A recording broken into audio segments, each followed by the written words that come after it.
niño desde el cielo azul, luces y sombras de ser uno mismo. Dicen que nació una mañana, cuando el cielo era tan claro que parecía agua, y que sus ojos eran tan intensos como el firmamento. Guardaban un reflejo de otras vidas. No lloró al nacer, solo miraba con la profundidad de quien ya ha vivido muchas veces. Desde pequeño se sentía y sabía distinto. No quería ser especial, era solo que se sentía diferente. A veces se escondía, no del mundo, sino de su ruido, porque dentro de él vivía el 7, energía de un sabio silencioso que le pedía soledad, le invitaba a conectar con él mismo y a descubrir también el misterio. Le gustaba pensar, meditar, preguntarse por el orden de la humanidad y por su destino.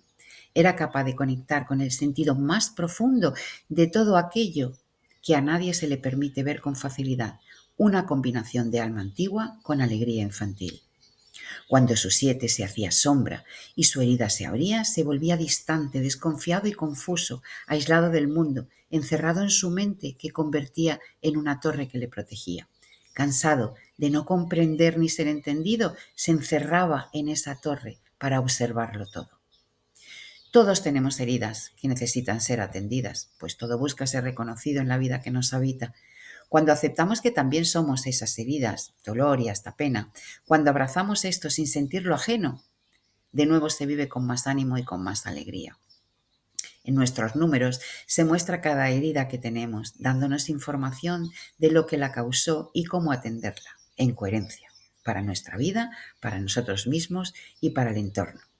Al entender su herida de falta de reconocimiento y exceso de autoexigencia, la herida que se produce cuando nunca estás a la altura de las expectativas de otro, cuando se olvida que no hay errores, que todo es perfecto, cuando lo que te sugiere el entorno no es tu espacio, es entonces cuando se oscurece esa inocencia y se anula el verdadero espíritu. Él decidió ser valiente. Este niño azul recuperó el brillo de su mirada, salió de su torre en la que se ocultaba y recuperó su capacidad de brillar y ver más allá de lo visible para otros, que ser feliz, o más bien dichoso, se puede. Un buscador incansable de la verdad, un alquimista del alma que vive en un humano, un mensajero de la autenticidad, que habla desde el cielo donde el alma se prepara para nacer distinta. Le gustaba contar historias inspiradoras, resultado de su búsqueda infatigable. Un alma que necesitaba brillar sin pedir permiso y confiar en su voz, aprender a reírse de sus propios dramas. Traía luz y magia en sus risas, cuando se permitía que ese 3 le iluminara y se manifestara como parte de él, sin límites y sin miedos. Era entonces cuando se comunicaba con el alma. Cuando no se atrevía, él se apagaba, cambiaba su voz por no decir nada, se rompía por dentro, buscaba agradar, temiendo el rechazo, y se dispersaba. Y es en estos momentos que las heridas abiertas de esas energías del 3 que le habitaban le mostraban que la verdadera belleza viene cuando te manifiestas tal cual eres. Y si vino a enseñarnos el valor de ser uno mismo, necesitaba de estas heridas para su propósito. Esto tenía que comprenderlo. Tiene un 4 muy potente en su mapa de numerología, que le invita a atender a su parte más seria, más estructurada. El 4 es el eco de la necesidad de sentirse seguro y también la oportunidad de construir algo nuevo. Desde el amor, nunca desde el miedo, con estructura firme, con necesidad de orden, con una pasión por la tierra. Vivía con ese orden interno que a veces le atrapaba y él no vino a encajar, sino a ser él mismo y en ese acto mostrarle al mundo el poder de ser auténtico. Este niño, de mirada azul como el cielo, sintió desde siempre la fuerza invisible, la rebeldía silenciosa que no rugía, sino que susurraba. Sus pensamientos eran profundos, sus emociones tan finas como hilos de cristal. No encajaba porque no nació para hacerlo. Tenía una manera muy suya de amar, de sentir y de observar. Tenía un código propio, una brújula interna que le hablaba desde la intuición, desde la incomodidad y hasta con suspiros. Era sensible, intensamente bondadoso. Y eso a veces duele porque cuando la bondad se exalta habitada en un humano, su piel es tan fina que puede sentir el sufrimiento de todos sin poder hacer nada, porque hay una asignatura pendiente para casi todos nosotros, permitir que cada uno haga su camino sin dejarle solo. Él sentía el mundo con tanta intensidad que cualquier injusticia le atravesaba como una aguda lanza en su pecho. No soportaba la mentira ni el desorden de lo absurdo. Tenía la necesidad casi insaciable de mejorar lo que tocaba, como si dentro de él viviera un artesano invisible que no podía descansar y quedarse sin hacer nada. Decían que era hiperactivo, que no podía parar de pensar o de hacer compulsivamente. A veces enfermaba para recordarse que se olvidaba de él, de la importancia de escucharse, de silenciar su voz y atender a su cuerpo.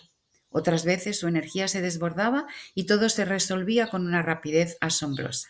No era a la autoridad a los que desafiaba, sino a lo que no tenía alma. Este niño, ya joven y hombre, traía en sus células los miedos de ancestros. Sin saberlo, era puente entre generaciones. Era parte del recuerdo de su propósito, del motivo, de su nacimiento y de su destino. Tenía que aprender a estar solo y también a acompañarse. Dejar también la rigidez de sus propias normas sin traicionar a su esencia. Tendría que aprender que no todo se consigue, que a veces es suficiente con estar vivo.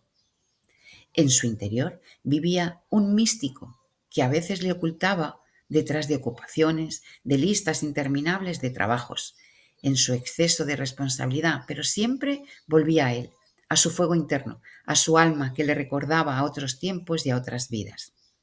Y en esta vida debía aprender a relacionarse no desde la obligación, sino desde el gozo, no desde el sacrificio, sino desde la creación. Su camino era único, no repetible. Él venía a ser ejemplo de autenticidad. No necesitaba convencer, solo expresarse. No tenía que defender su vida, sino vivirla. Sus números, los que le rodeaban y rodean desde su nacimiento hasta su muerte, eran su mapa, son sus notas musicales. Ellas le componen su melodía, una melodía que no se parece a ninguna, porque su misión era ser y mostrar que hay tantas formas de vivir como seres humanos en la Tierra. Su numerología no es una fórmula, es una historia, un cuento sagrado, una forma de recordar que la vida no se programa, se respira, se siente y se baila. Y así, este niño, hombre que vino del cielo, camina a su destino, un destino lleno de preguntas, lleno de amor y también de dudas, de errores hermosos y aciertos inesperados. Un destino donde a través de su ejemplo anima a otros a ser ellos mismos, sin reprocharse, sin juzgarse y sin maltratarse. Tuvo que distinguir entre ser pionero y abrir caminos. Con su guía y no caer en el orgullo prepotente o imperativo, aceptar la paciencia que implica el libre albedrío de cada uno. De eso se trata, de aprender a vivir en coherencia con nuestro pacto y destino. Descubrimos y aceptamos en el proceso de lo que significa verdaderamente estar vivos, observando que el escenario siempre es el idóneo para guiarnos a hacer nuestro camino. Desde mi apoyo y ayuda te ofrezco la numerología como mapa del camino de tu vida y aquí estoy para contarte cuentos de otros, casos reales que quizá te inspiren y si decides saber y descubrir tus números, tu código único y ser valiente para vivirte plenamente, activamos juntos si tú quieres tus números. Los rescatamos del olvido para que te ayuden en tu propio camino y en tu destino.